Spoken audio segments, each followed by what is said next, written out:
official South Florida real estate podcast. Today is episode 2. We have the honor of learning from the one and only Daniel Stoker. Dan. Dan the man with Sutter and Nugent. Now, he has been a realtor since 2003, and he's covered everything from property management, multifamily. He's an expert in flips, and he's also an expert in the Palm Beach Gardens, Jupiter area. I wouldn't say flips. I'd just say, investments. Yeah. Particularly when you work with investors. What do you typically see your side of the investment customers doing? Oh, man. Basically, they're trying to do, obviously, or mainly rentals or Airbnb. That's the huge thing that's hitting right now. Everyone wants to Airbnb. They see all this money.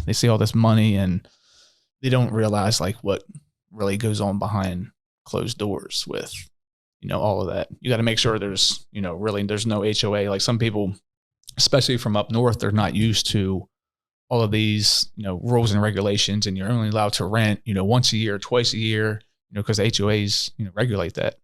So up north, they just it's a total different ballgame than down here. Now, what's your background? Where are you from?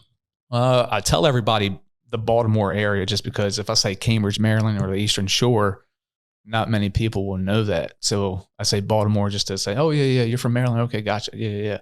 But really, I'm about an hour drive away going down, Route 50 to the Eastern Shore of Maryland. So Cambridge, Maryland. Yeah, awesome. 21613. What brought you down here? The sunshine, man. My sister got married in 2007. I came down there for the first time.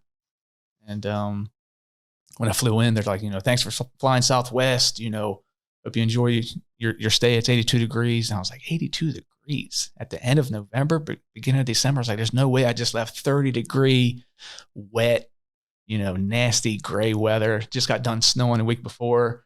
And, the sun came out, melted everything. It's just nasty. And I stepped off the plane. I'm looking around like, holy shit, this is crazy. There's not a cloud in the sky. Sun's out, blue sky. I was like, this is only 5 states away. What am I doing? Right. So, yeah. Right, yeah, that's crazy. And so you began your career in Maryland. Yes. Started in 2003 with a real estate company called Champion, which then got bought out by Long & Foster. And I was with Long & Foster until 2010. I was with Long & Foster until 2013 when I let my license go. But I moved down in South Florida in 2010. Got it. And that's when you dove into South Florida real estate. Nope. I moved down here. I was working for a logistics company, international and domestic logistics. I was doing, I actually own a company that does that for, shipping, and it's all air freight. And in 2019 is when I started getting that itch again. Like, man, I really miss, being in the real estate game. Like I did it for so long. It's been in my blood forever. And, I just made that move in 2019. I started studying and ended up getting my license and started with Sutter in 2020, right when the pandemic hit. And you're even more of a freaking animal than I thought. So how do you go from getting back into real estate in 2019, 2020 to closing that $10 million listing? Literally just a few months ago. Well, no, it was a year ago. A year ago in February. That's awesome. We got it under contract. I think it was February 20th or something like that. But you want to know how it started? Or tell me about this crazy $10 million listing story. So, man, I haven't been in the office for a couple of weeks, and I was out there grinding, hustling, hitting doors, doing everything I could, buying door knockers, hanging stuff on people's doors. And one day I was like, I got to go in the office. I just got to pop my head in and see what's going on. I popped my head in there for about 15 minutes, and I go in my broker's office, and he's literally beating his head up against his wall. Like, man, I can't find this client anything. Like, I can't find them anything. I've shown them probably 20 houses, basically from Boca all the way up to to Cuesta, from $3 million to $21 million. And he's a cash buyer, and there's nothing they like. I was like, man, that sucks. Up to $21 million. He can't find anything. So I'm talking to him, and he's like, do you have anything? I was like, well, I got a buddy that, he wants to sell his property. It's a pocket list. And, I just had my buddy boy Volpe look at it with his brother, but I don't know how serious he is, but I can ask. He's like, what size is it? And I'm like, that's like 2,800 square feet. It's not big enough. And it's a townhome. He's not looking for that. So we were just sitting there, shooting the shit. And I was brainstorming. I said, well, what about that guy I introduced you to last year? Remember, his name's Reed. He's like, yeah. I do remember him. He's like, what's he have? I said, well, I don't know if he's willing to sell, but it's a beautiful property. You want me to give him a call? He's like, well, what's the address real quick? We pull it up in MLS. He's looking at the old pictures from back when he bought it in 2019. And he was like, man, just flipping through the pictures, picture. And he's like, man, I think this is the one. I was like, get out of here. And he was like, no, I'm dead serious. He's like, this is exactly what they're looking for. The backyard, the size, everything. He's like, this is exactly what they're looking for. I was like, all right. I was like, I can call him if you want me to. He's like, please, like, get him on the phone as soon as possible. I'm like, all right. So I was like, are you sure? Because I don't want to waste his time. Are you sure? Like, this is legit. He's like, this is legit. Please get him on the phone right now. So I call him up and he answers like, hey man, what's going on? I was like, I got a question for you. I was like, I got somebody that's, now broker and I have a guy that's, really looking to, buy some property down here. And he's a cash buyer up to like, I just said 15 million just because I was just, throwing a number out there. And he's like, man, I really appreciate that you reaching out. But he's like, I've had people offer me 9. And he's like, I'm just not ready to move, man. I got so much shit going on. And dude, I've moved, 3 times in the past year. Not right now, but I appreciate you, let me know. I was like, yeah, man, no problem. So we hung up and I told my broker what was said. And I was like, let me just text him an hour from now just to let him know, like, this is a real, like, it's not, I know he knew what I wasn't bullshit, but anybody can say anything. So I text him and say, listen, I say, if you can talk it over with your wife, these people are really, really interested in this property. Can you at least just get us in there? So an hour went by, 2 hours went by. Finally, he calls me up and he's like, hey man, he's like, I don't know how you did it, but you did it. He's like, I talked to my wife and we're flying to California. He's like, the house is yours for the weekend. He's like, show it, do whatever you got to do, but let me know. I was like, yeah, man, no problem. So that's basically how it started. That was like on a Tuesday. So we had the property, we showed the property on Saturday, and then we showed the property on Sunday a second time. And then by 9:30 Sunday night, we had it locked in for $10,750. And I think that's such an inspirational story because especially in a tough market like this is right now, there's so many realtors that are thinking about, getting out of the business. But, the truth is we're always only 3 feet from gold. You never know. You never know. Like I say, you never know till you ask. Yeah. So you asked and then boom. Yep. You got a $10 million, $10 million listing. Yeah. What do you make on a $10 million deal? A lot of money. A lot of money, my man. I love that. Man, well, good for you, man. Good for you. So, since your career in real estate began back in 2003 and you've seen 2 very different markets, what do you think really separates South Florida from Maryland, that whole area?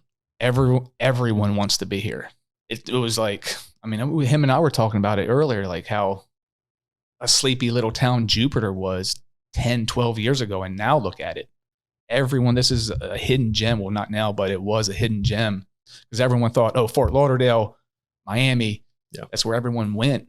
They didn't really think about coming north and they didn't realize how beautiful and how quiet it is here. Well, 15 years ago, but now it's building up. And that's the trend that we're all seeing. Miami, Fort Lauderdale's turning into Miami. West Palm, Delray's turning into Fort Lauderdale. It's all moving north. It's trickling. Yeah. It's trickling. Yep. It's so amazing. It's scary too, Scary in a good way. Yeah. Yeah. In a good way. And in a negative way as well. Anything positive, you're going to have negative. And look at 95, look at A1A, look at all the accidents and everything going on because you've just got so many people congested in one spot. True. But honestly, the roads are a lot better than they are up north. Yes. I would say yes. Yeah. I would definitely have to agree with that as well. At least there's more infrastructure investment. I've noticed. Oh yeah. It's more proactive, I believe as well. Because DeSantis, he understands that we're growing, and he wants to make sure that this is a long-term thing. Now, what I think is one of the most interesting investment opportunities is that if you look at Cocoa Beach, which is just, east of Orlando, Mm-hmm. and then you look at Jupiter, anything in between, even like let's go beyond Port St. Lucie, anything there is essentially, to a degree, a version of what Jupiter was 15, 20 years ago. Yeah, exactly. They're all sleepy little towns. Yep. What do you think about that migration pattern? I don't know if it's going to go that north, but I know I'm seeing it now, from Port St. Lucie, Stewart, Hope Sound area. Like I said, everything. I mean, just look at Jupiter and Tequesta. Look at how busy they got or are getting and still are getting. So, I mean, I don't know when the madness is going to, slow down or pause for a second, but it's going fast. You know what is scary, to that point, is that if you think about the northern colonies, right? Mm-hmm. People had been living there for hundreds of years. And you look at the population map in Florida, the population didn't really start growing to a fast degree until the 70s. It was a plateau until the 70s, and then it spiked up. So if you compound like 50 years from now, I think that's why if anybody can invest in what is now a sleepy little town by the beach. That's a long run too, 50 gold. years. Yeah.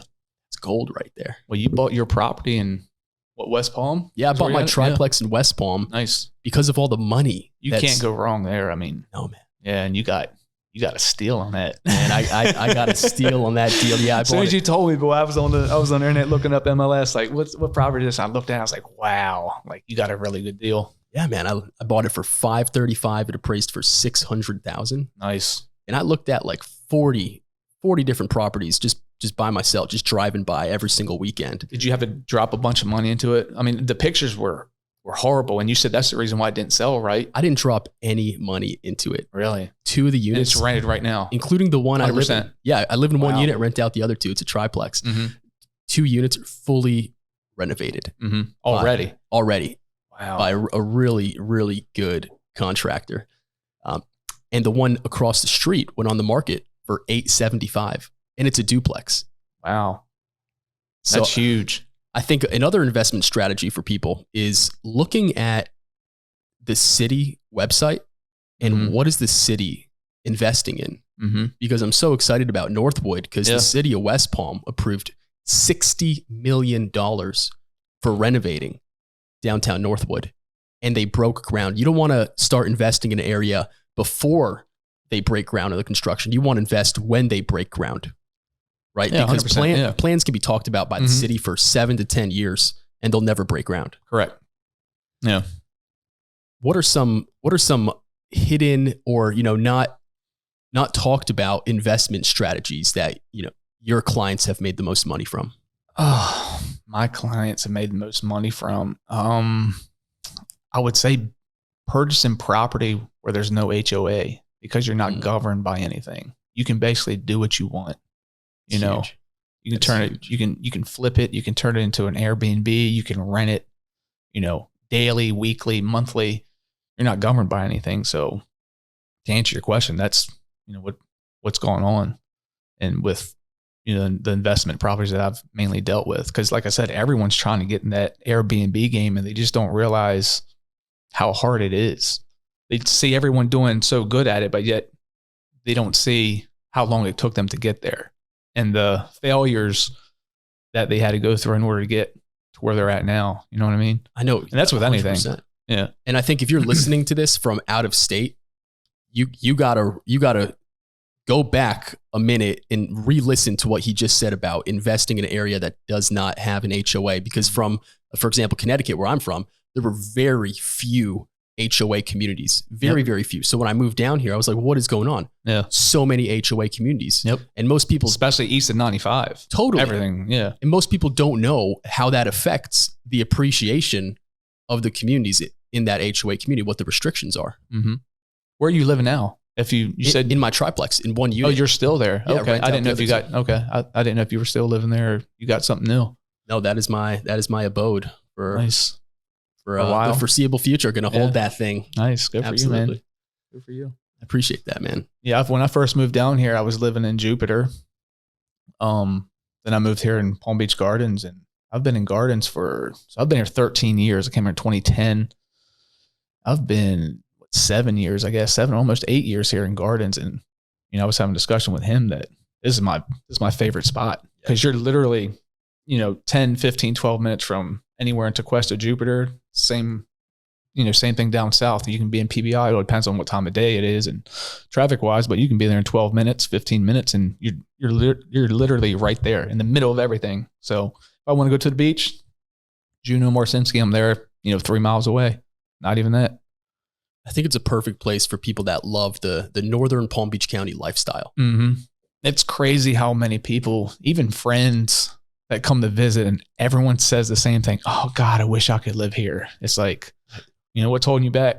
I left my entire family except for my sister. My sister was down here. That's what first got me to step off that plane. I've never been to Florida. My sister got married to Singer Island, stepped off the plane. It's 82 degrees. And I literally got back to Maryland. I talked to my broker and I was like, man, I gotta get the hell out of Dodge. Like, I didn't know what winter depression was until I went to Florida. Right? Yeah. So you're just like, why am I living here? Yeah. So I told her, I was like, whatever we don't sell, I'll split with you, 50-50. And that's what we did. And I made the move. Literally, I say 2 years, it was more like a year and a half. Came down here and I didn't know anybody.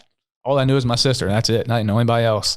Came down here and just started hitting off with, just getting out. Cause I'm a people person. I like going out. I can't, stay in a room and, be by myself. I was always in the gym or at the beach, going out all the time. Him and I were talking about how when, Dirty Martini just, opened up and that was a hot spot. And we had, Cabo Flats as well, right down the street. So yeah, man, it was a good time, So what are the best strategies for realtors that are perhaps even new to the area for networking? For networking, I would say just get out there and meet as many people as possible. There's a networking event that a girlfriend of mine does that's with Sutter and Nugent, Crystal, and also her friend Ashley. They started this networking event. They do it once a month, all over town. They get people to sponsor it. And I would say just speak with as many people as possible, getting into town and starting out. Shout out to Crystal and Ashley. I sponsored one of those events. Yeah. You did. I remember that. Yeah. I've been going to a bunch of them. They've been doing it for, I want to say they've been doing it for like a year and a half now. Yeah. Been doing it for a while. Yeah. Very successful. I mean, I've probably been about 90% of them. And I've seen anywhere from 100, 80 to 110 people at their events. And that's a lot. It's a simple concept. Yeah. Invite people to something that adds value. Yeah. And everyone, or not everyone, but you get an incentive, at the end. They do a little raffle for free and you win stuff, and you can't beat that. And they give you a free drink. Now, if you're a realtor that, maybe you're already established, but you just want to blow up your business more, what kind of tips and tricks do you have? Oh man. Number one thing is answer your phone. You know that. You and I've had that discussion. There's so many people out there that, they'll have a $4 or $5 million list, and I'm literally trying to get in there. I call them, 2-3 hours go by, and my client's just like, hey, what's going on? And I'm like, man, I've literally called them 3 or 4 times, no answer, no call back, no text. Like, hey, I'm with somebody. I'll give you a call at 1, or I'll call you in 15 minutes. It's just communication, 100% communication. You're not going to last in this business if you don't. That's your lifeline. Yeah. And my phone's attached to my hip 24/7. It's your sword. Yeah. 100%. You know it. Yeah. You're in the same, sales is sales. I don't care what you're selling. As long as you know the product and you answer your phone, yeah, it's all going to work out. Business is a battlefield, and you never want to go into battle without your sword. Never. No. Or your gun. Totally. So true. So true. And that's actually one of the things you said that you like about working with me is that, I answer the phone or I'll get back to you. When I first met you, and you never know anybody in this industry, and you would always answer your phone. I even told you, I was like, I love you because I've called 3 other people before you. No one's answered the phone but you. And even when you don't answer the phone, you literally will write back, hey, I'll call you back in 5 minutes. Boom. Done. I know I'm going to get a call back. Other people, you don't even know if they saw the missed call or text message. You know what I mean? Like I said, that's your lifeline, man. It's so simple. I'm not calling to bullshit with you. I'm calling to do business. You're calling to make some money. Yeah. And you as well. So Exactly. Yeah, that phone's not ringing for nothing. You know what I mean? You're calling to make me some money. Exactly. Yeah. I don't know why. I don't know why, realtors and lenders, people in the industry, can never make the excuse to not answer the phone. And man, I can't tell you, it's crazy. I've dealt with some people that, they do numbers, and, you just can't get a hold of them. It makes you think, like, what is going on? You know what I mean? But hey, works for them, I guess. Now, specific to Palm Beach Gardens, what kind of new developments are going on here? Oh, there's a bunch of new developments, but, you've got Alton, which is, finishing up. They've got Artistry. There's a lot of stuff going on down, West Palm as well. I'm not I can't name all of them because I don't know all of them. I'll be honest with you, I don't know all of them, but, I would say the main one that's close to being finished is obviously Alton, which is right off Donald Ross 95. And there's some beautiful homes out there. Yeah. How many homes are in Alton, roughly? That's a good question. I don't know. I want to say, I think it's 1,200. I'm not sure. Wow. Yeah. Then Artistry is adding a bunch too. Yeah, Artistry as well of Hood. There's so much going on here. Like him and I were talking about it in the past 13 years, what, has gone on in West Palm, Northwood, like you were talking about, Jupiter, Tequesta, how everything is blown up. It's amazing. Really amazing.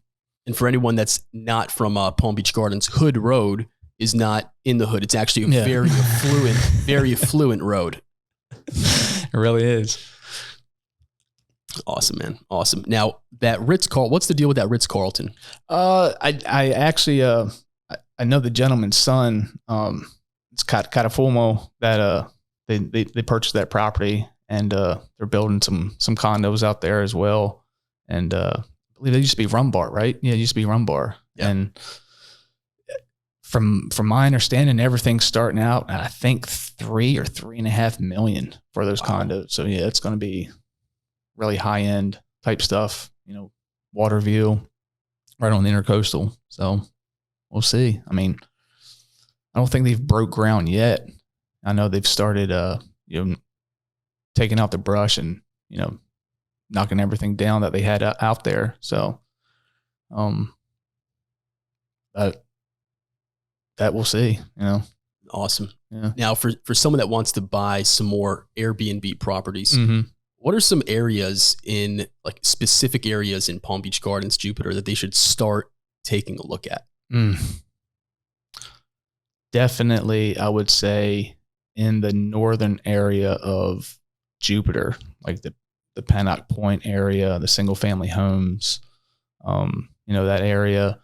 There's a lot that are, there's just so many places out here that anything that's east of 95, they're, like I said, 95% of the places, they have an HOA attached to them. So it's not, it's not a lot. So you've got to learn to deal with, if you're looking to invest, you've got to learn to deal with that. More than likely, if you buy into a condo or townhome, it's going to have an HOA attached. So, like I said, some of them they only allow 2 or 3 times you're able to rent them a year. Yeah. So you can do, 6 months, 6 months, 4 months, 4 months, 4 months, or 1 year. So it all depends. I would say in the gardens area, I would probably say right off of like RCA Boulevard and all. Yeah. Those single family homes out there. Yeah.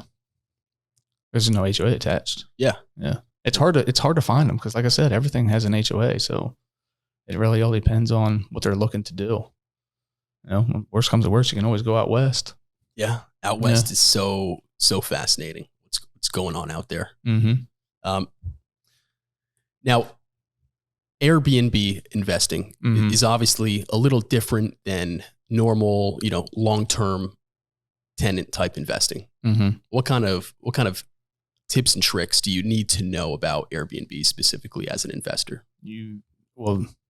Obviously numbers. It's a numbers game. You've got to know what the value of the property, of not just the price wise, but obviously what it brings, what you can do to it. Can you put a pool in? everything that you can add to the property that's going to bring it value. So a lot of people, don't have the money, or they're scared to spend the money in order to make the money. So you have to explain to them, like, look, I had a client that did this, and did this, and this is their return.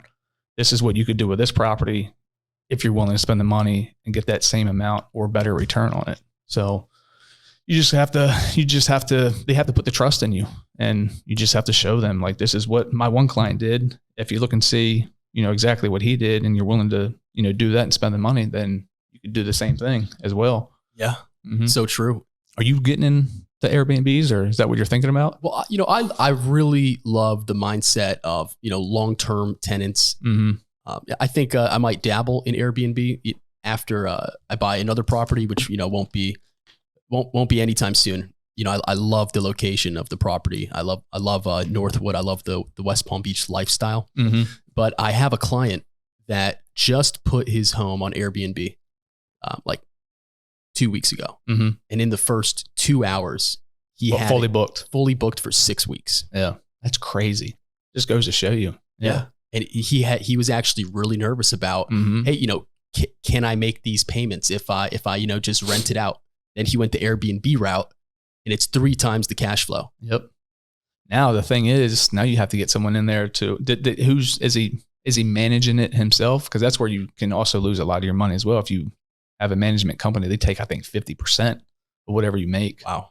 And then you have to, hire a cleaning company and everything else on top of that. So yeah, he is managing it himself. That's good, because he's going to be pocketing a lot of that money then. So that's a big trick. Manage it yourself. Mm-hmm.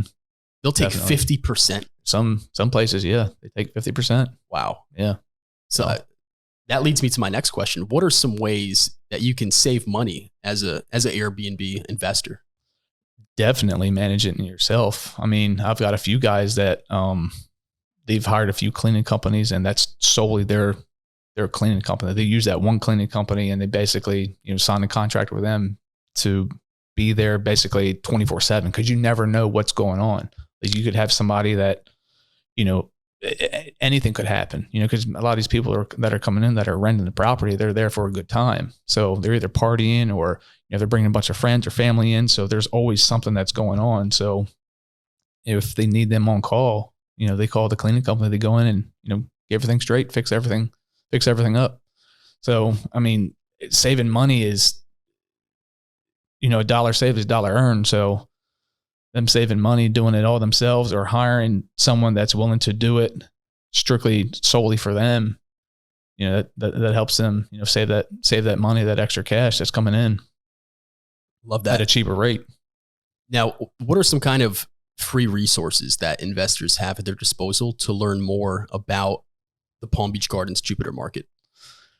What are the resources? I think your guy's here. Illy. We got the Wellington expert in the house. How are you? You can have a seat right here, my friend, next to Daniel Stoker. What's up, man? Yeah, man. Nice meeting you. We got the kings in the house right here. You know it. Oh, look at this. So yeah, nice. We got the headphones. Got the hookup, man. Yeah. All right. Yes. Thank you for having me, guys. Of course. Yeah, we were just chopping it up about Airbnbs, tips for investors. Daniel Stoker is, I would say, an expert in the Palm Beach Gardens Jupiter area. Okay. Nice. I mean, this is his bread and butter. And you're Royal Palm or Wellington? The office is in Royal Palm, nice. but I live in Wellington, and all around there, that's my stomping ground. Nice. Where are you from? So originally from Arkansas. Oh, really? That's right. Arkansas. Probably don't know too many. Hey, that sounds great like that. Yeah. You can hear all the richness in my voice. There you go. Love it. Don't know a whole lot of people from Arkansas, I'm sure, but there are some of us that are out there. It's a great place to be from, is what I like to say. But I lived in Georgia and lived in Tennessee as well. We're moving here, and I've been here 13 years. And Wellington's been home, raising my kids there, all that kind of stuff. So you've been 13 years? Yeah. That's how long I've been here. Yeah. I'm from the Baltimore area. Okay, cool. Maryland. Nice. So yeah. So and I'm loving it. And I love South Florida. Love Palm Beach County. I think it's great. I learn more about Palm Beach County every day. There's so much to know. Yeah. So that's why I wanted to have these two guys on the show, because we got the east side expert over here We got Billy, who's an expert on the west side, Wellington, Royal Palm. Yeah. Let's talk a little bit about the market in Wellington, in Royal Palm, because it is unique. It's very different than the east side. It is very different. Why would people move to Wellington? I think they come there because it's quiet. It's a family atmosphere. We have these huge wide sidewalks. There's golf carts going around, kids riding their bikes to school. It's a bit slower paced. That Wellington area, most of that area is very connected. And what a lot of people may not know about Palm Beach County, and specifically the town Wellington, is that it is the equestrian capital of the world during the winter months. And so that's right now. Yeah, that's right now. So it gets a lot busier there in Wellington. So what's interesting about Wellington is there are huge luxury properties there. So I talk to people all the time in all different categories. I was talking to a guy who does glass and mirror. That's his work. It's his job. It's his business that he owns. And he basically only does luxury stuff, luxury properties, residential luxury properties.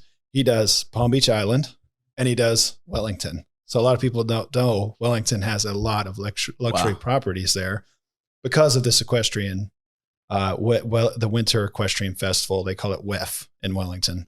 Wow. So you have these $10 million, $20 million properties there, right? Estates, farms that have massive homes and massive barns, 25 stall barns, 12 stall barns, and big arenas and all that kind of stuff. So there's this unique set of properties in Wellington. And then there's all the normal people like myself that are around it. And we all get to enjoy kind of the luxuries of being in a luxury area, of having really wonderful, high class restaurants and service and these kinds of, shopping opportunities and, even nightlife stuff that's right there in our little village that's based on all this international kind of luxury clientele, if you will. And we get to enjoy that year round because these 4 or 5 months happen with the equestrian thing. So you really get an amazing vibe there. Wellington's a very clean town. It's got all A-rated schools, and everything like that. So it's a safe place. So that's what gets people really attracted to Wellington specifically. Yeah, a lot of people don't know that Bill Gates owns a property in Wellington, and his daughter is a big equestrian rider. Yeah. So we got the OG Billy killer, Bill Gates, and we got Billy Langley in the house as well. Hey, he and I have some things in common, mostly just the name. Now, what's also really cool about, the Wellington Royal Palm area is that, very close by, you have the acreage, right? So if you're not, a multi-millionaire, in the equestrian community, I think the investment opportunities in the acreage and out west there in Royal Palm are unbelievable. Oh, they're beautiful. Yeah, it's amazing. Acre plus is most every single lot out there is acre plus. In Loxahatchee, the acreage, it kind of gets a little confusing because those two words are almost interchangeable, the acreage and Loxahatchee.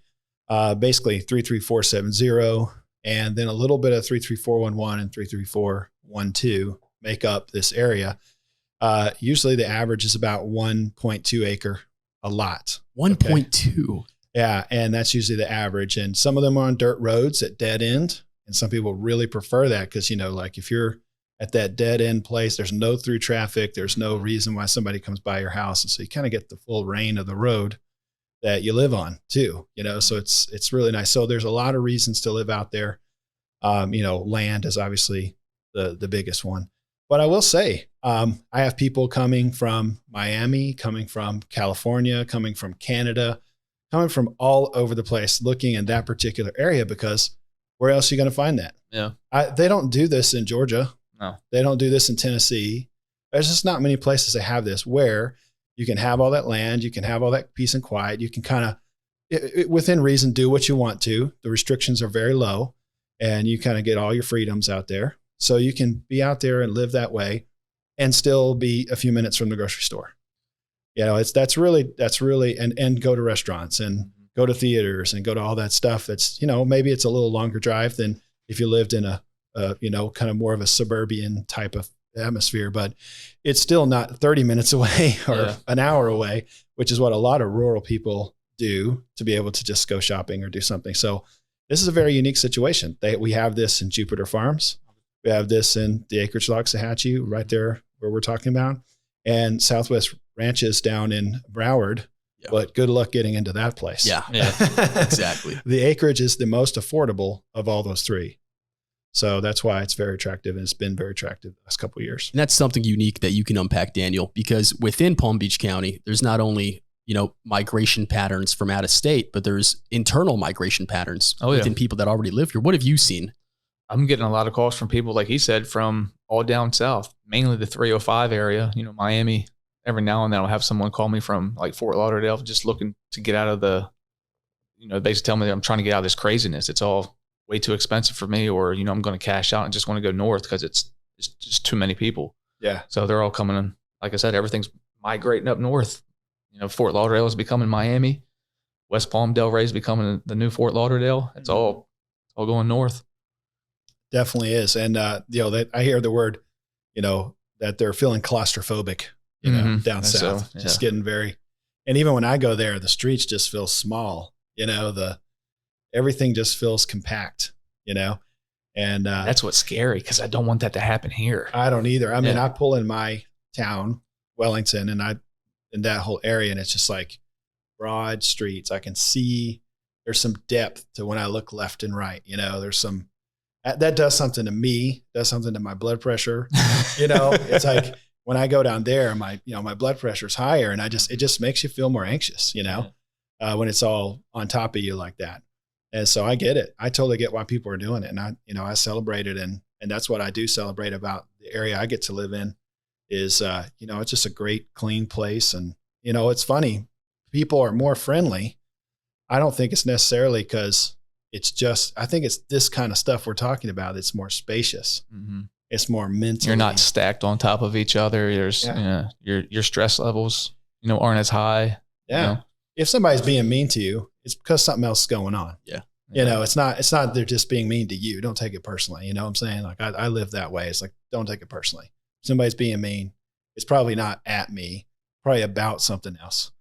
So that's what I'm saying about when you live in a place, it's, more pleasing, just in that way, it's less stressful.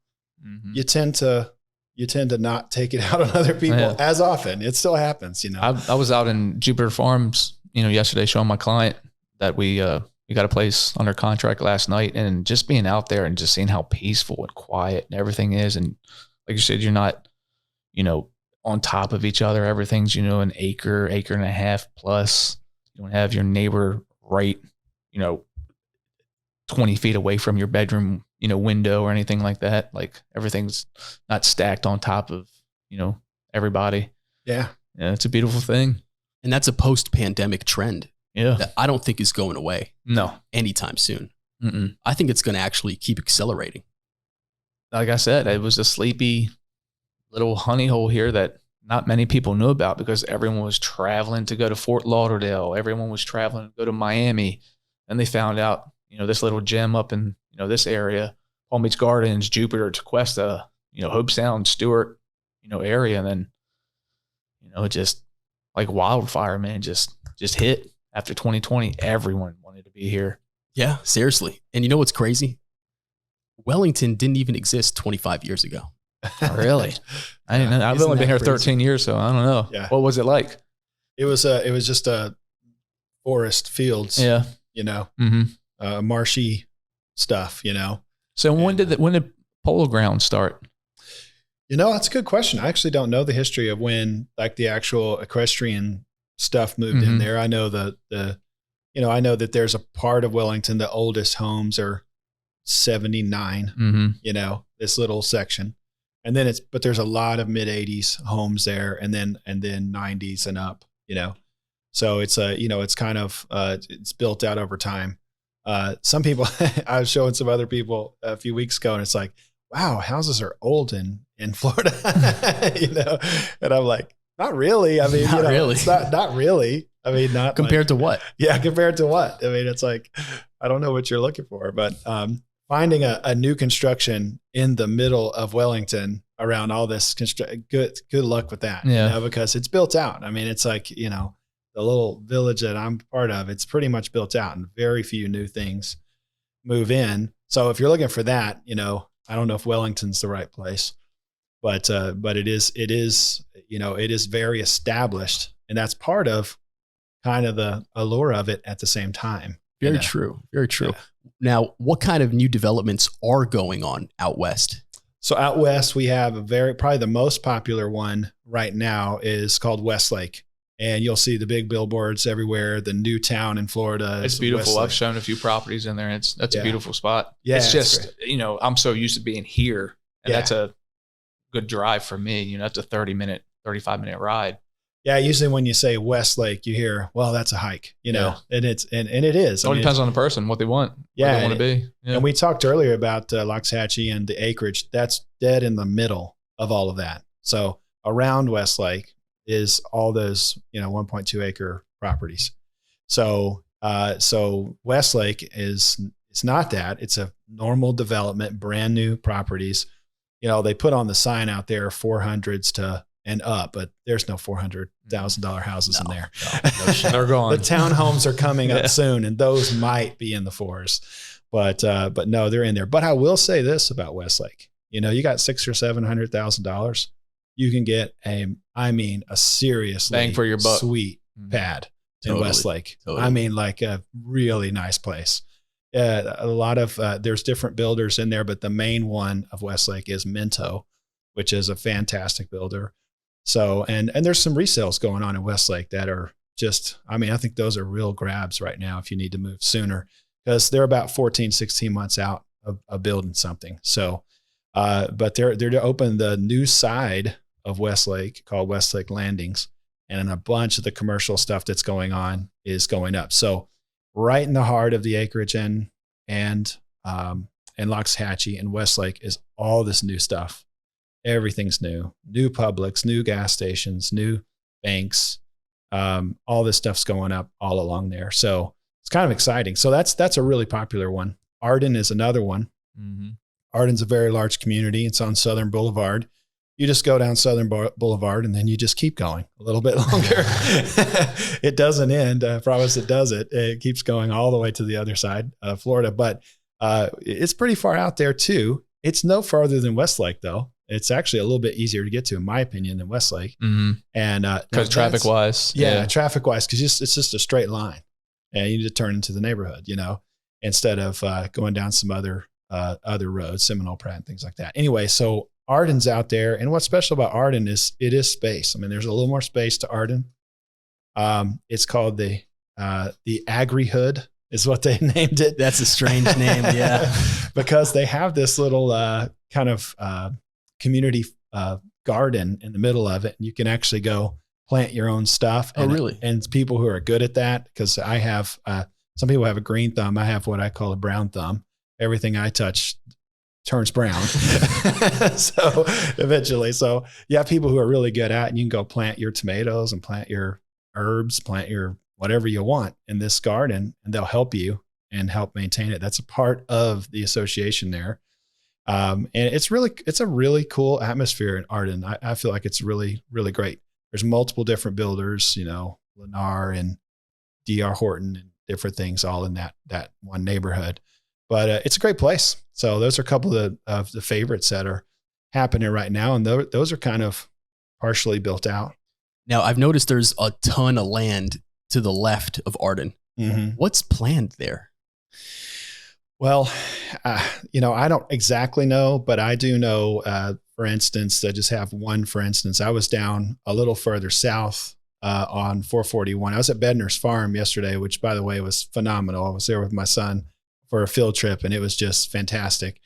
And right across from there, I heard, GL Homes bought this massive lot that almost feels like what you're talking about, right there near 441. It's the Boynton Delray right there on the line between the two. And so that's going up. Is this going to be commercial property or? No, it's residential. GL Homes. Yeah. They're going to put a neighborhood there. But in terms of Southern, Southern Boulevard out there at West, it's got to eventually, become residential.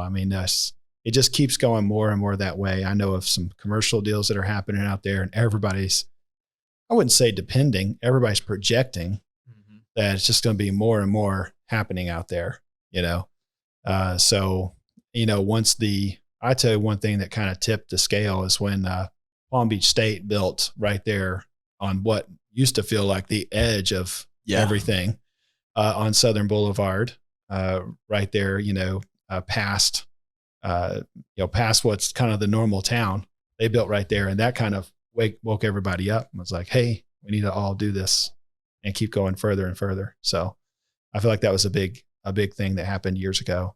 And it's just developing like crazy out there. It is really crazy to think about what real estate in Palm Beach County is going to look like in 20 or 30 years. Yeah. Mind blowing. Now, gentlemen. Fort Lauderdale.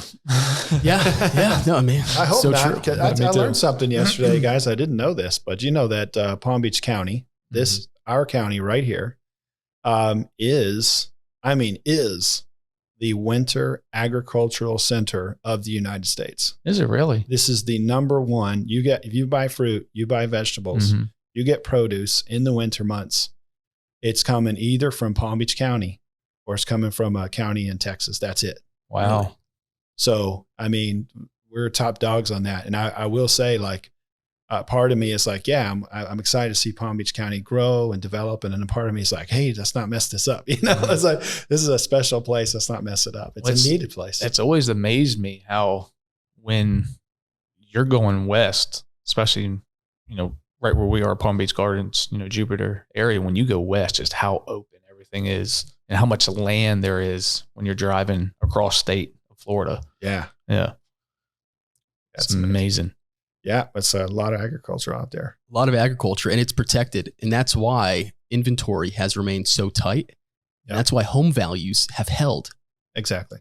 Unlike, you see a lot, like literally west of the United States, all the markets are down like at more than 10%. I always said Texas and South Florida are going to be the last ones to like really feel it, just because the influx of, everyone coming here and want to be here. Very true. In South Florida, more than Texas, because we have this protected land, this agriculturally protected land that the rest of the country is pretty much dependent on. Exactly. To a degree. Yeah. Now, we have about 15 minutes left on the podcast. So I wanted to pivot toward mindset for realtors, especially in this market. I want to hear from you guys. What do you do to separate yourself from the competition and to stay sharp? Do I go first? Yeah, go ahead. Okay. Well, that's a good one. For me, mindset is so huge. Everybody talks about, a lack mindset and then an abundance mindset. I guess everybody talks about it. Does everyone talk about it? You would think. You would think. Maybe they don't. Well, I talk about it all the time. I think the top producers talk about it. Yeah. It's like you want to keep an abundant mindset. If ever you get down to the point where you're like, ooh, I better grab something or I'm not going to have anything. If you get to that point, I feel like you're just, you're ready for a really stressful season in your life. And B, you're going to scare some customers away because you're going to have what I call commission breath all over you. And then, you're going to hate it. You're going to hate your work, and that's going to affect customers and your deals. In the middle of your deals, you're going to do stuff that you don't even know you're acting the way you're acting, So I think it's so important to constantly refresh your mind that, hey, there's plenty of business out there. Hopefully you feel like if you're in this business, you feel like you're kind of made for it. You're suited to it, that you love it. And if you can hold on to that, remind yourself why you love it. Remind yourself why you're in it. Remind yourself, this is actually not about you. You're a service industry. You're in a service industry. So you're here to serve others and to give to others. And, I'm a Bible guy. I'm a scripture guy. And there's this thing about, it's more blessed to give than to receive. So I feel like that's an abundance mindset. And I try to stick with that kind of thinking. I think Jesus had some pretty good thinking going on. And so I kind of follow that thinking of, I'd rather give. I'd rather have the mentality, I'm here to serve. So for me, I call what I do, not just good customer service, not just going the extra mile. I call what I do the real estate ministry, because I love that. I was in ministry for a couple of decades, in church ministry, and I just have the mindset anyway. So might as well go with it, and that's exactly what I've done. This is still a ministry to me. I'm there to help people. I'm there to serve people. And I just so happens that for me, having that attitude and having that deal has been pretty good for business. Turns out you care for people, you do what's right, and you just wake up and do it every day, you can have yourself a pretty good real estate business. Ladies and gentlemen, Billy crushes it in real estate. Just saying, he throws up some heavy numbers. And, I think it's because you develop an unbreakable level of trust. Yeah. Well, I mean, I'm glad that happens. I'm really glad it happens. I wish I could tell you 3 points of how that happens, but I think I got the 1 point. It's just that mindset thing. If you're looking at this whole thing the right way, people are going to sense that right away. Yeah, I remember, by the way, I started real estate. I got my real estate license 3 days before the world shut down with COVID. Oh, really? That's when I started. Oh, wow. I got mine in 2003. Yeah. When I first had mine. Yeah. But I was in another state, obviously. Yeah. Relatively, I haven't been at it that long, but at the same time, I remember my first time where I was like going to meet someone that I thought was a high price point customer. I remember that. And I was like, are they going to like me? I had those feelings. And it turns out if you just kind of think this way and look at business this way of helping others, I'm going to tell you that's attractive to customers. I was going to say, you just have to stay positive daily. Yeah. You have to grind. It's sales, any type of sales that you're in, you just have to grind. It's meeting new people, like you said, you're in the service industry. You're here to help people. So you have to realize, and a lot of people, like I said, it's not about the money. It's about doing what you love doing. Because I stopped in 2013 and I got my license again in like 2019, at the end of 2019. And I realized the reason why I did it the second time, because I realized I miss it. I love this. I love this opportunity to help people. It's my favorite thing to do. It's my passion. I love doing it. So I totally agree with what you said. Yeah. I mean, a lot of it's mindset, and then some of it's like also just, you got to position yourself to have opportunities. Mm-hmm. I mean, cause you could have all this stuff and not have opportunities to use it. So you got to be smart about that. You got to have some savviness about where to put yourself so you get the opportunities. Cause if you're not in front of people and you have this wonderful attitude and this wonderful love for it, you're not in front of people, then nothing's going to happen. Yeah. You got to put yourself in front of people. 100%. Then, you're going to be having daily affirmations and, nothing to do with them, So it's like, you got to put yourself out there. You got to, like he's saying, you got to keep at it every day. That's the grind part of it. And then, of course, when you get to that point, you got to learn how to share what's in your heart. A lot of people, I come across a lot of people who are heavily coached, and I think coaching is really good. I think the most important thing that you could do that I would say is find that why, find what's in your heart, find who you really are, and just tell people the authentic and genuine thing. You took the words right out of my mouth. It's just being honest. Yeah. Yeah. Yep. And people, that works every time. So you're in front of people, just do that. What's your why, Daniel? What's my why? Yeah. My why is exactly what he just said, is to help people. Even like I started out in the real estate game with my father with rental properties. And I've realized, we were helping families. We were getting them homes and finding them homes and providing them, a place to live. So that stuck with me ever since I was, 9-10 years old. I mean, I literally had no Saturdays when I was younger. It was, we got to paint something, or we've got to, help someone move in or help someone move out. We were constantly doing something, because we had, at one point, I think we had like 9 or 10 properties my father owned. So like I said, as a child, I had no Saturdays, and we were always working. There's always something to do. Yeah. That's cool. And it's stuck with me my entire life, Yeah. And the key word there is your entire life. Because when you have that servant leadership mindset, you're going to succeed long-term. The people that get into this business because they just want to make a lot of money right away. Hey, making a lot of money right away is always a good thing. But if it's not rooted it's not about the money, in the love of what you're doing and the love of serving other people and making their life better, then those are the same people that are getting out of the business right now. Yeah. Because in this business, it's like, listen, it's going to be rough for 2 years, but then it's going to be amazing for 7 years. Mm-hmm. Right? Is it 15,000?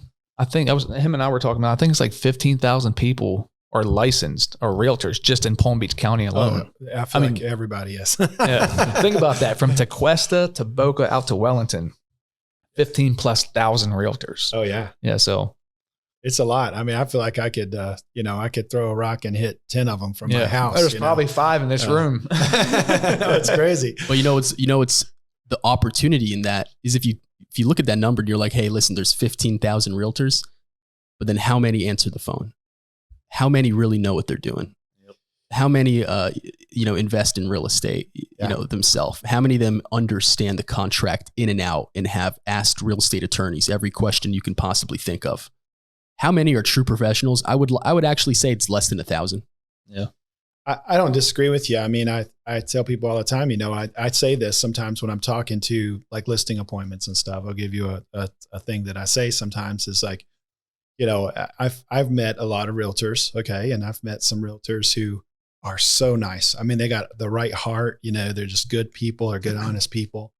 And then I find out that actually but there's just not much skill level there.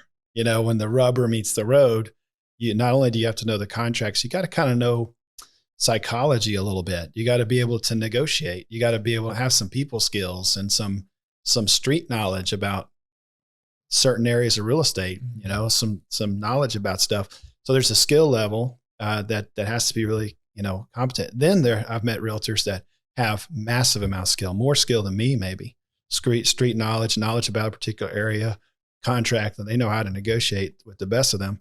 But they're snakes in the grass. As a person, there definitely are. It's like there's. I'm not saying that there's only those two categories, but I find that there's a pretty good, strong percentage of one of those two. Nice people with very little skill, skilled people with very little care for others. And when you have both of those things in a realtor at one time, that is a special thing. That is a good thing. And that's what I hope to be. That's what I want to be as a realtor, serving my people, being straightforward, caring, honest, and also extremely skilled at what I do, because that's a gem. And that's what both of you have in common. And that's where the opportunity is. It's being a good person, but then also being an expert. It's not one or the other. That's why I work with you. I was telling you. Thank you. From the jump, I realized, working with you that first deal that, you do exactly what you say you're going to do. You're an expert. You're knowledgeable. You answer the phone. You're personable. It goes a long way.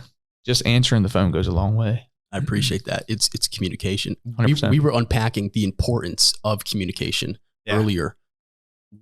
What 2 cents would you add to how important communication is as a professional in real estate? Well, I think proper there's a couple of things I think about communication. There's like communication gaps. Okay. And I will say that I'm working on my communication gaps. And what I mean by that is the time between you've touched base with someone, you're talking with them, and then there's a gap and you talk to them again. I think I'm working right now on closing those gaps, because sometimes when you get a lot going on, those gaps get bigger and bigger and bigger. Yeah. So I think there's kind of a consistency of just being in touch with them, And so I think that's where there's some stuff that if you're really busy, let's talk about it, because I'm still learning how to close those gaps and have a lot of business going on and not have too much time pass from talking to each person. So I think that mind your gaps when it comes to communication, how often you're getting in touch with someone. Then the content of the communication is also so important. And I think if you have that servant mindset, and you have that caring about people mindset, I really think you're going to say the right thing. So I try not to play with what's said in communication in terms of when I'm working with customers. But I think there's another side to this, and that is how you communicate with other realtors. I was just going to ask you, like, when you say gap, are you talking about between you and your client specifically, or you and other realtors as well? but I think there's that too. I mean, I think there's like, the relationship you have when you're in a deal with another realtor and things like that. I find myself like I said, I call it the real estate ministry. That's a ministry area too. I mean, listen, this is a hard job. This is a tough job, and when it comes to negotiation, 24/7, never a dull day. Yeah. When it comes to negotiation, trust me, I'm going to be coming at you. I'm going to be like, we're going to be chopping it up. I can't wait to do a deal together. Let's do it, man. Let's do it. We're going to chop it up and then have a drink later. I mean, it is like, cause it's a good thing. This is a great business. It really is. And I think we should support each other. This is not a competition. Certain people are going to get in front of you and be attracted to you. Mm-hmm. Certain people are going to get in front of me and be attracted to me. And we're going to do business with different people. I love negotiating. That's my favorite part. And so it's like, I think there's a lot of camaraderie to have, when it comes from realtor to realtor. So I think that's a very important communication. Then I don't know what to call it, but when you have that communication kind of circle going on with you and the other agent and your customers and all that's going well, I mean, those deals are just magic. I mean, everybody walks away happy with, asterisks over their head, just happy with everything. It's just great. So, there's an atmosphere in it's the most beautiful thing. The feeling that everyone was on board, everyone, there was no problems. Everything went smooth. It's a win-win. Yeah. Win-win for everybody. Mainly the clients, the owners and the buyers. And I think that's the power of filling in the gap of communication. And I think that actually goes into business planning and marketing. And actually, to wrap up today's episode, I want to ask you guys about marketing and what kind of marketing you do, especially in this market, to set your clients up for success beyond that of which the average realtor is doing. Let's start with you, Daniel. My main thing is pictures. I've got a few people on my list that I use for, obviously for the new listing pictures. And it's all about the pictures of getting that place to look as pristine as possible. Cause if the pictures are nothing, then you're not going to bring your client the right buyer. Yeah. So it's the main thing to me is the picture. The place has to look pristine and you have to bring those people in order to get the place sold. Cause if you don't show it, you can't sell it. That's why I got my triplex $65,000 below what it appraised for, because it had the worst photos and the people that were looking at the photos didn't care about driving by the property. But you looked at it a few times, just picture wise, and you're like, didn't you say, I wonder why this place isn't moving yet, or why hasn't it sold yet? I was like, how can this be a triplex when it only shows a picture of the front unit? I was like, why does it look like it's a single family unit? Then I drove by it and I was like, this place is huge. They're not even showing the other two units. Wow. That's why. And you got it $65,000 under what they're asking? $65,000 under what it appraised for. In 2021. In 2020. Yeah. And the height of the market. March 2022. Yeah. So it should have had way more offers. But keep unpacking that about the importance of photos and aesthetic when trying to get top dollar. Yeah. 100%. Yeah. I mean, that's, like I said, you can't sell unless you show it. So that's my main thing marketing wise. If you're talking about bringing your clients the best and top offer, that's what you need to do. Like, I mean, have you ever, searched through the MLS and you're looking at what's going on with these pictures? Like, why would they even use this agent? If they're literally using a cell phone, you could tell it's a Samsung or iPhone picture that they went around and took of the house. And you're like, what are they doing? What are they thinking? And they're in the mirror from the bathroom. That's my favorite. And that worked in 2021. You do that now, your seller's going to get crushed. It didn't even work then. I mean, I got excited. Actually, I'll be honest with you. When I was looking for buyers, I got excited when I saw those pictures. I was like, we got to see this one because they're screwing this up. We might be able to actually get this one, and when it was hot, it was like, I was like, we might be able to, get because of that. I mean, that's so important. I mean, the presentation of the listing in general is so important. I mean, us being blasted out to all these websites and all of that. I think for me, obviously photos are absolutely 100%, pinnacle. You just can't even do it without, professional, well done photography. Pay the extra money and get it done professionally. Yep. And give people entrance to the house, meaning like, show some, there's a certain level of, for each property, there's a certain level of knowledge that they need to know just by looking at pictures. So like give them something to get into the house, if you know what I'm saying. And be excited about. And then see the house too. For them to want to come, look at the property. Yeah, but if you have the right photographer, you won't have to say anything. Like the photographer knows what he's looking at. He knows the product. He's done this 10 times a day. Yeah. So, he knows the angles and what, he should take a picture of, or, the type of lighting or how he should turn, whatever. So, yeah, I do video a lot on my listings, and then that's something that happens at the listing agreement table, whether we're doing that or not. But I do video a lot too, because I find that some people are having to buy a plane ticket to come see the place you're selling, and for me, that video buys plane tickets. That's what I think. And so when I get calls, it's like, hey, I need to show it next Thursday at 2:30. It's like, well, that's a long way away.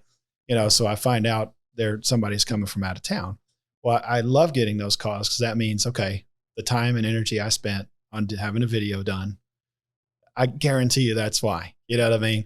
Because those people looking from out of town, they look at everything, man. They have the whole place studied. I don't know if you've come across that, but they really study it before they're going to make a trip. It's very, very true, especially with the cost of flights these days. Oh yeah. So I think there's a certain all together package about the listing that includes these things, but a description is so important.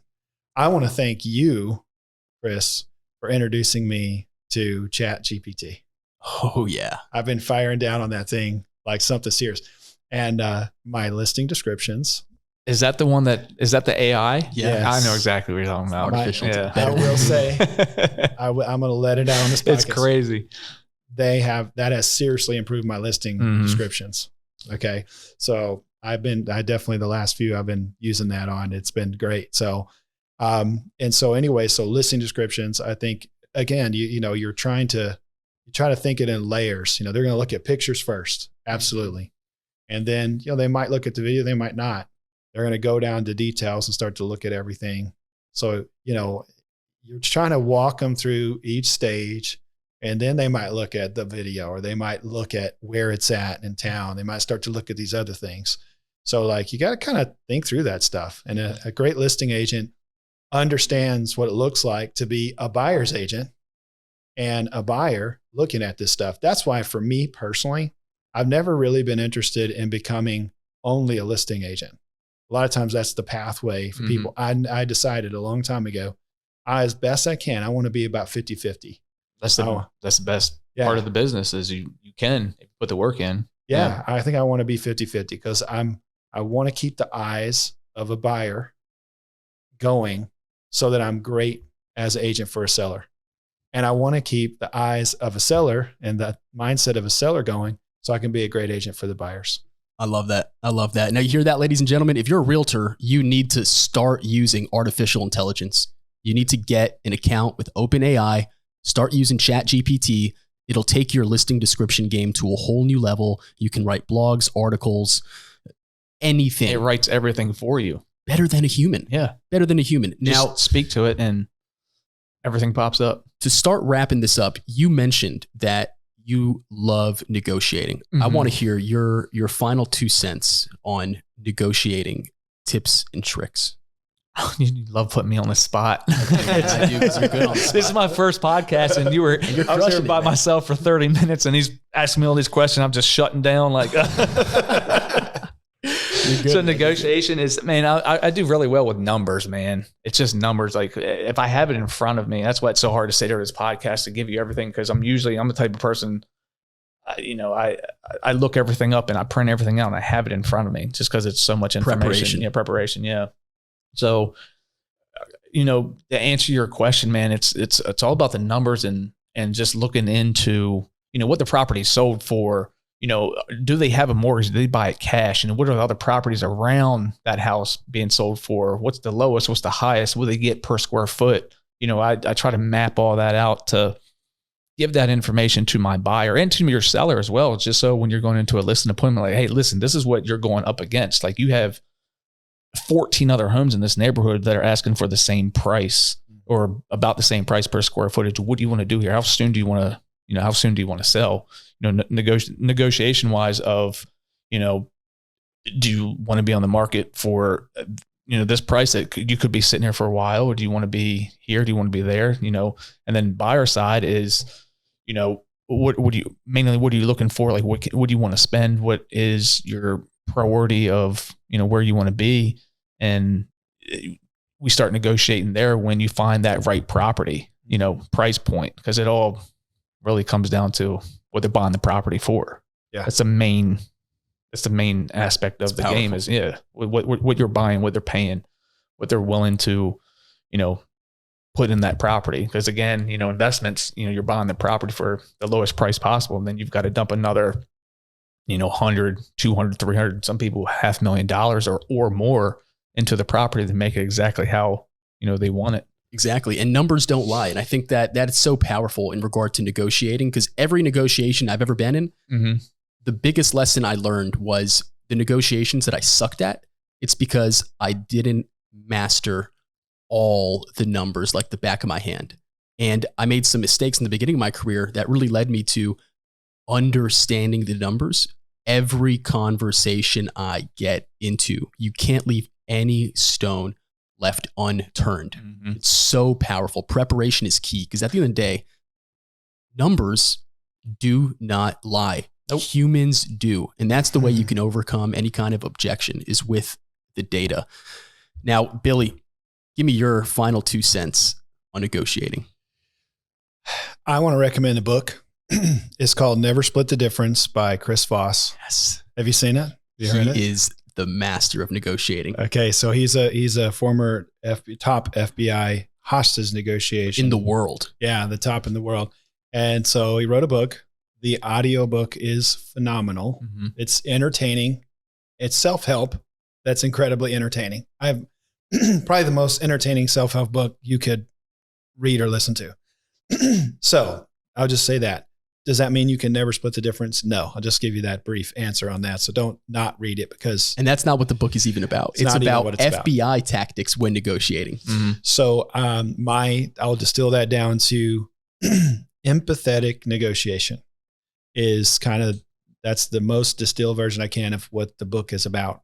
So what does that mean? Well, you're like trying to listen and learn and gain information from the other side that you're negotiating with. So to me, I've been working on this particular skill. There's a lot of psychology involved in it, and there's a lot of this other stuff involved in it. But if I can find out what's really going on the other side, what are they really thinking? Are they moving? Yeah. How soon do they need to move? I have one right now. It's like I'm listing guy, and the guy came back and wants money back for pretty much nothing on an inspection.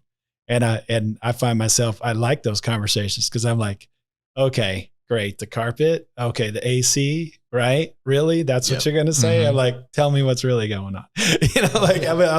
I want to hear what's really happening. Find out they're selling a house, and on their inspection, they got dinged $25,000. So they're trying to make up for it. And they're trying to I was like, thank you for being honest. Yeah. I'm like, thank you. And you never know until you ask. Like, don't give me that other crap. Don't give me the other crap. And so thank you for being honest. I can work with that.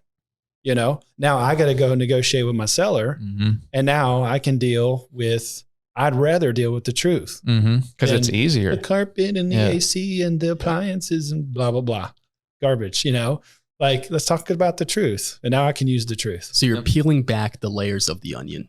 Yeah. So getting down to the real pinch point, you can actually negotiate at that point. That is so powerful. Well, ladies and gentlemen, this concludes episode 2 of the official South Florida Real Estate Podcast. We spoke about everything from Airbnbs, Palm Beach Gardens, Ritz-Carlton, Jupiter, what's going on out west, the equestrian community, Wellington, Royal Palm Beach, the acreage, multifamily, residential income producing properties, artificial intelligence, negotiating. This was a masterclass here today, gentlemen. So thank you. I wouldn't call it a masterclass. Thank you very much for your time. Well, it really is for anybody that was out of state or anyone that's getting into the real estate market, even realtors in other areas that don't know about what's going on in Palm Beach County. right? Because people are hitting them up from all over the country. It's such a hot market.